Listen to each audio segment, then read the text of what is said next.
ഒരു കാട്ടിൽ ഭീൽ എന്നും ഭീൽനിയെന്നു പേരുള്ള കാട്ടുവാസികൾ താമസിച്ചിരുന്നു. അവർക്കു ഈശ്വരനിൽ വലിയ വിശ്വാസമുണ്ടായിരുന്നു.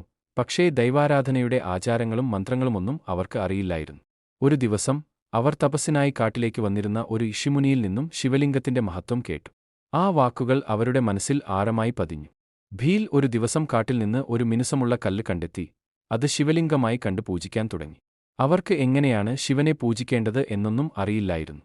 എന്നാൽ അവരുടെ ഭക്തി വളരെ ശുദ്ധമായതും ഹൃദയസ്പർശിയുമായതായിരുന്നു. ദിവസേന അവർ ആ ശിവലിംഗത്തിന് ജലം അർപ്പിച്ചു. പൂക്കൾക്ക് പകരം കാട്ടിൽ നിന്ന് കിട്ടുന്ന ഇലകളാണ് ഉപയോഗിച്ചത്.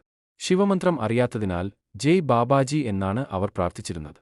ശിവൻ ഭഗവാൻ അവരുടെ ഭക്തിയിൽ അതീവ പ്രസന്നനായിരുന്നു.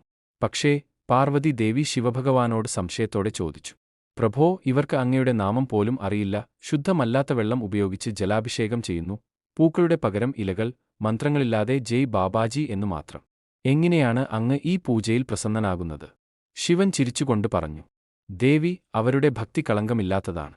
അവർ പൂർണ്ണ സമർപ്പണത്തോടെയാണ് എനിക്ക് കാട്ടിലകൾ അർപ്പിക്കുന്നത്. അവരുടെ ഭക്തി നിർവചനീയമാണ് ദേവി. സംശയ നിവാരണത്തിനായി ഞാൻ അവരുടെ പരീക്ഷിക്കുന്നതാണ്. അവരുടെ യോഗ്യത ദേവിക്ക് കാണിച്ചു തരുന്നതാണ്. ശിവഭഗവൻ യോഗിയുടെ വേഷത്തിൽ ഭീലിന്റെ അടുത്തെത്തി. ശിവഭഗവാന്റെ പൂജ ചെയ്തുകൊണ്ടിരുന്ന ഭീലും ഭീലിനിയും ആദ്യം പൂജ പൂർത്തിയാക്കാതെ എണീക്കാൻ മടിച്ചെങ്കിലും പിന്നെ അവർ ഋഷിമാരുടെ വചനം ഓർത്തു അതിഥി ദേവോ ഭവ.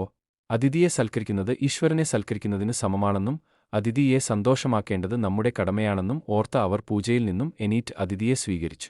യോഗിക്കായി ആഹാരം ഒരുക്കേണ്ടതിനായി ഭീൽ കാട്ടിലേക്ക് പോയി ഒരു മൃഗത്തെ വേട്ടയാടി മാംസം കൊണ്ടുവന്നു. യോഗികൾ മാംസം കഴിക്കില്ലെന്നത് അവർക്കറിയില്ലായിരുന്നു. ഭീലിനി അത് പാചകം ചെയ്ത് യോഗിക്ക് സ്വന്തം കൈകൊണ്ട് നൽകാൻ തയ്യാറായി.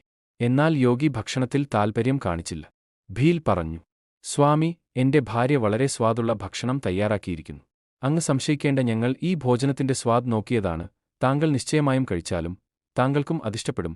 അവരുടെ ആ ഭക്തിഭാവത്തെ മാനിച്ചുകൊണ്ട് അവർ വെച്ചുനീട്ടിയ മാംസാഹാരവും അദ്ദേഹം കഴിച്ചു.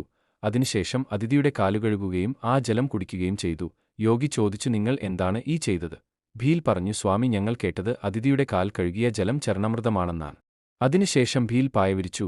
യോഗിക്ക് ഉറങ്ങുന്നതിനായി ഭീലിനി വീശി കൊടുത്തുകൊണ്ടിരുന്നു. അതിഥിക്ക് സുഖമായി ഉറങ്ങി. അപ്പോഴാണ് കാട്ടിൽ നിന്ന് ഒരു സിംഹം അവരുടെ കുടിലിനെ ലക്ഷ്യമാക്കി വരുന്നത്. ഭീലിനി ഭയത്തോടെ പറഞ്ഞു, സ്വാമി, സിംഹം വരുന്നു. ഭീൽ മറുപടി നൽകി, എന്തുവന്നാലും ഓർക്കുക, അതിഥി സ്വാമിയുടെ നിദ്രയ്ക്ക് ഭംഗം വരുത്തരുത് എന്ന് പറഞ്ഞു ഭീൽ തന്റെ കുടിലിൽ നിന്നും വെളിയിൽ പോകുകയും സിംഹത്തിന്റെ കൂടെ യുദ്ധം ചെയ്യുന്നു. എന്നാൽ യുദ്ധത്തിൽ ഭീൽ മരിക്കുന്നു.